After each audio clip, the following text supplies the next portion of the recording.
Good morning, ladies and gentlemen. Good morning, colleagues.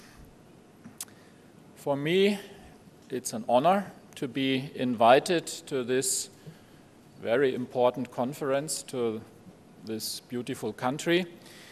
I'm the first time here in Paraguay, and of course I knew that Paraguay is famous for its green landscape and its green energy produced from water.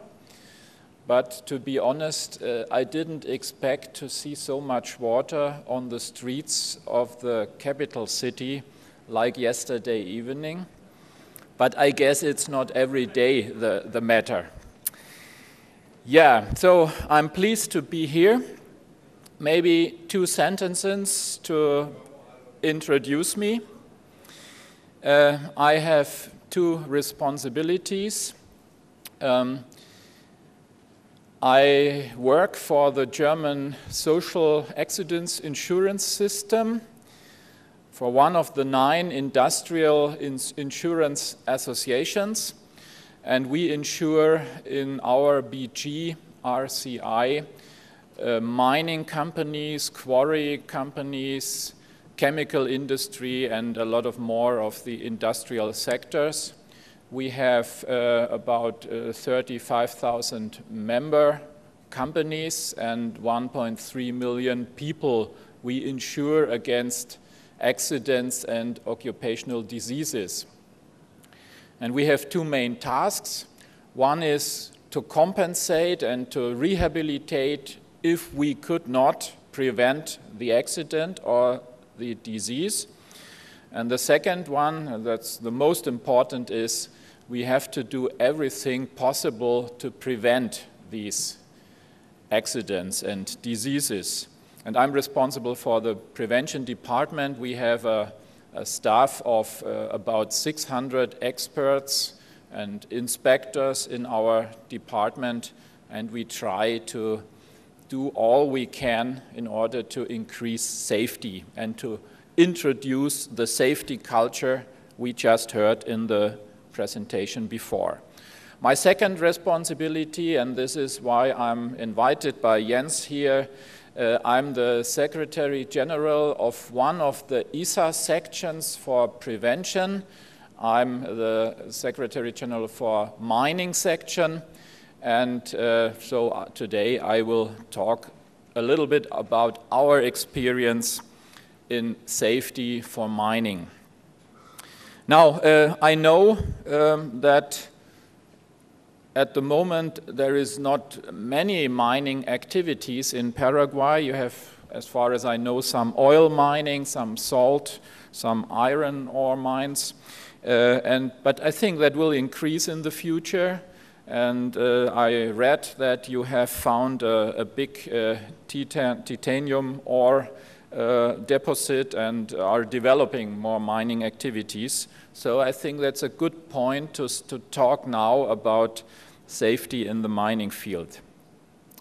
And another point is that, of course, there is a connection between safety in mining and electricity safety, because to come to safe mining operations, we need your expertise and your commitment, so I think it makes sense to combine all these activities. First of all, I would like to show you some nice pictures from mining activities. I think we all need mining to get the living standard we want to have. If you want to drive a car, you need mining activities anywhere in the world. If we look to mining today, mining is not only hard work, it's also high tech. For me, it's an inspiring business. It's sometimes really great. It's a positive ecological factor, not only negative. Sometimes we find new species in mining sites who could not live there before. That depends on the company, how they handle the mining activities. Mining is innovative, sometimes impressive technology, teamwork, very important in the mining. ambitious and, for me, sometimes beautiful business. But like other industries, like the electricity business as well, mining has other phases. It changes landscape in a worse condition. It is still very hard work. Sometimes, if we think on countries where we find child labor, it destroys youth. And therefore, sometimes mining has a bad image. Mining hurts. If we look to our statistics, we have pain. People get ill. And sometimes mining kills. We all read the articles in the newspapers and on the TV. So that's, for us, from the mining section, reason enough to talk about safety and health in mining. And I brought some statistical data for you. According to the ILO statistics, the International Labor Organization in Geneva, every year we have 1.95 million fatal diseases coming from work. Not only mining, all work we have in the world. We have more than 300 million accidents. Of course, that's an estimation. Nobody has the exact figures. We have about 360,000 fatal accidents at work all over the world. It's not only this personal bad thing, it's also an economical factor. We lose about 4% of the worldwide economic production every year. And for the mining, the bad news is that we estimate that the fatality rate of miners is 8 times higher than in average. Maybe electricity fatals here in Paraguay are at the same range, as we heard in the morning. So the question is, what can we do? And I brought for you what we recommend to managers, to CEOs, to employers, to unions, to everyone who is interested. We have concentrated it to 7 rules. We call them 7 golden rules. And I would like to introduce these to you, because I think you will see that these rules are not only working in the mining business, they work in every business. Number 1, and we heard it in the morning already, so you can see the red line, is leadership. We need the leadership of the CEOs of companies, of all the managers, of you when you are managers or you will become managers in the industry. And this is number 1. And I think it's to get safety and health. It's difficult, but it is easy on the other hand. And the manager, it's my experience, he gets what he wants. If you have a production line and you produce bricks, or made from concrete, and you say to your workers, tomorrow I can sell gray bricks and the workers produce red ones. As a manager, you will not accept this. But very often we hear from managers, we talk to the employees, but they don't follow us when we say, don't take the risk. So that's a question how you enforce what you want as a manager. And we need, of course, you have to say it clearly what you want, you have to give the good example, and you have to react if you see unsafe conditions. So that's really number 1.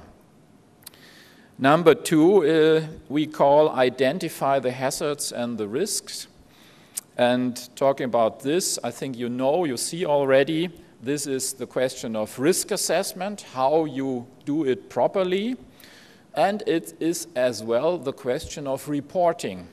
So another big problem is, do you really get the information what happens in your workplaces? Another big issue. Only if you know what happens in your company and where the main risks are, you can set up programs. You can set up the targets for better safety and health. Number 4 is we have to come to a safe system, and calling it safe system, I mean safety management system. You have to install a systematic approach to organize good safety, good health, and good safety and good health is good business. Yeah? So this is not only an isolated question, it comes together. If you want to have a successful company, you should invest in safety and health. In Germany, we follow the ILO guideline in this field. We like to follow that. And we award enterprises who come to our requirements, who follow our requirements, we award them with our safety seal. But there are many ways how to install a safety management system in a country or in the enterprises. Number 5 is technology. Of course, we have to look to the technology we use, and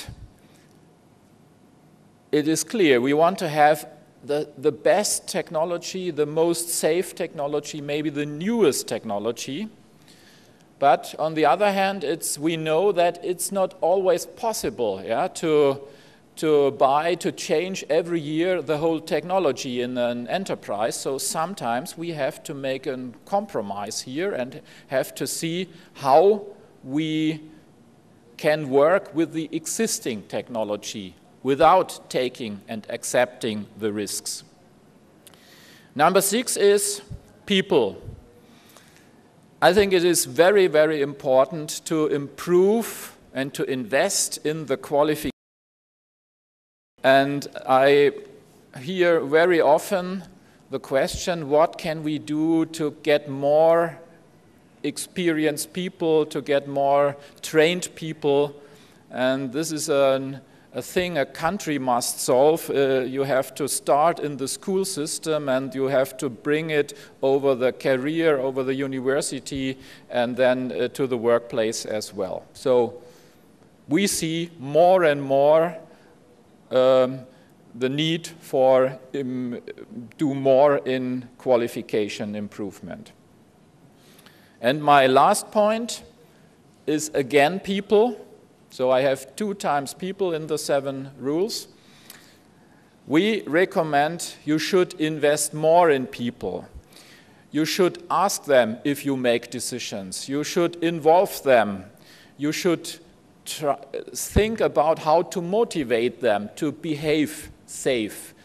Because normally the people, the workers, they know best what is a risky situation and how to solve the problem.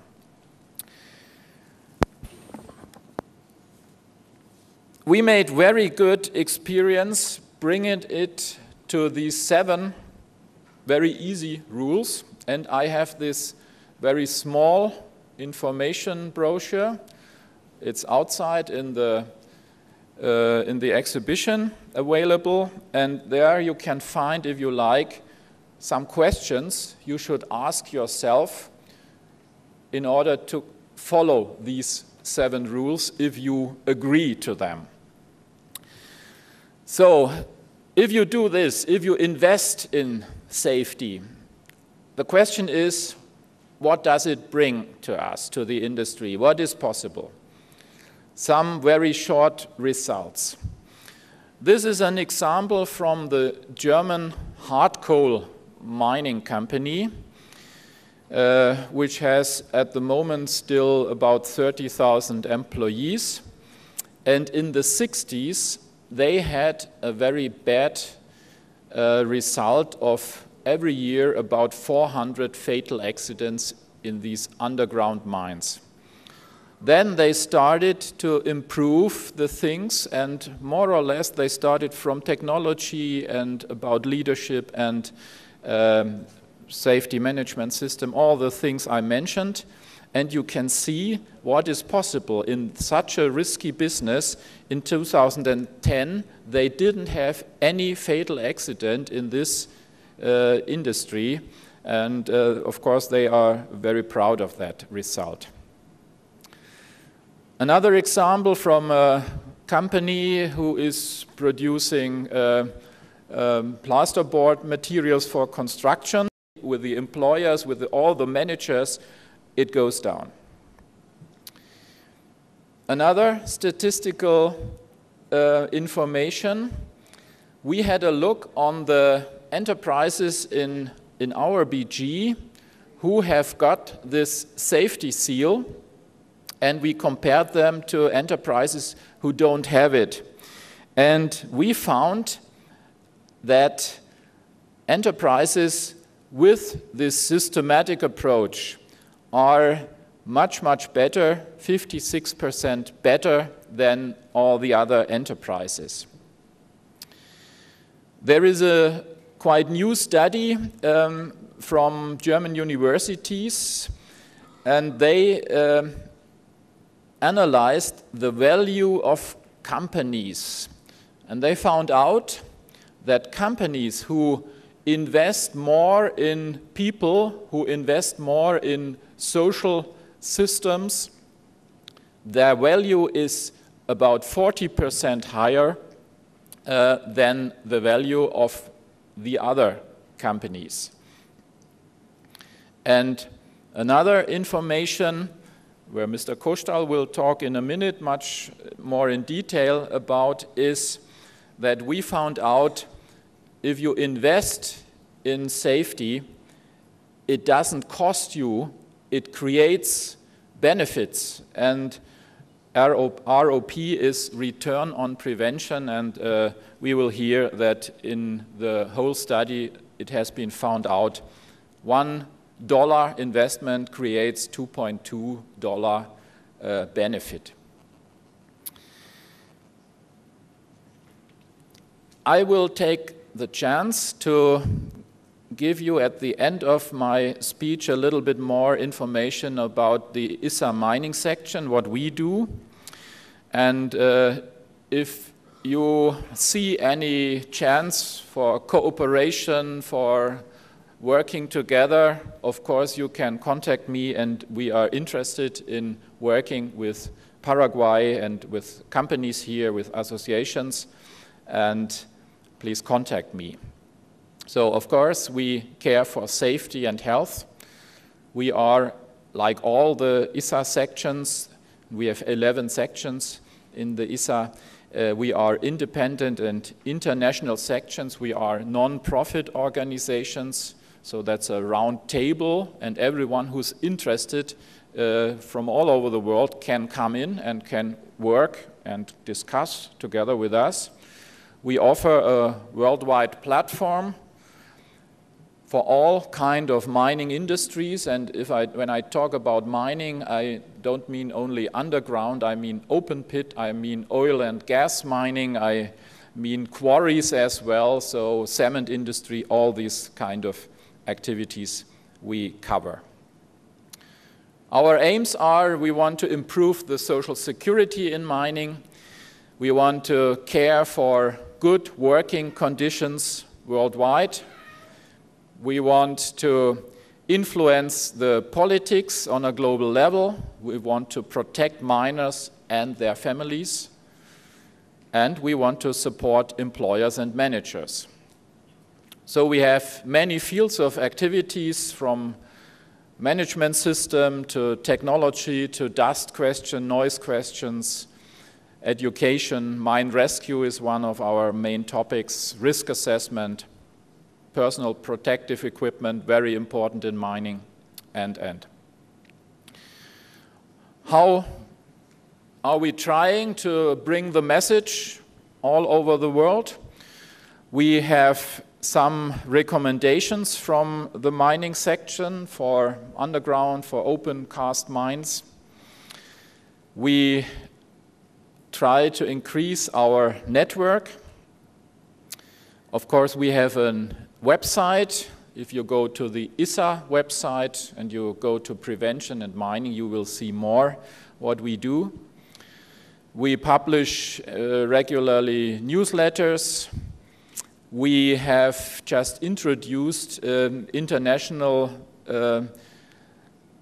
safety audits, and when we do this, we send a group of international experts to a company, to a country who is interested in, and then you get our recommendations, what you can do, what we would recommend you to improve this. And just we developed this new activity together with the Turkish hard coal mining industry. Of course, we do conferences like this one in many places all over the world. And one of our latest activities was that we had a high-level workshop about the best ways to organize mine rescue. And we invited, together with one industrial company, the Dräger company, from 20 enterprises, the leading experts in mine rescue, and we analyzed their solutions, how they organize it in their mines, and found out in this workshop, which has been in Beijing last year, what could be the learnings from their approaches. I think I will not go in the details here. And we compared the mine rescue system. You know, they have to have mine rescue teams, how they train them and so on, how they organize fire protection, how they organize self-rescuing. And finally, we are preparing some recommendations coming out from this activity. Yeah, this was a short presentation about safety and health in the mining business, but I hope you could see the connection to what you are doing and what we all have to do, and I would like to thank you for listening to me. If you have questions, please ask me. Thank you.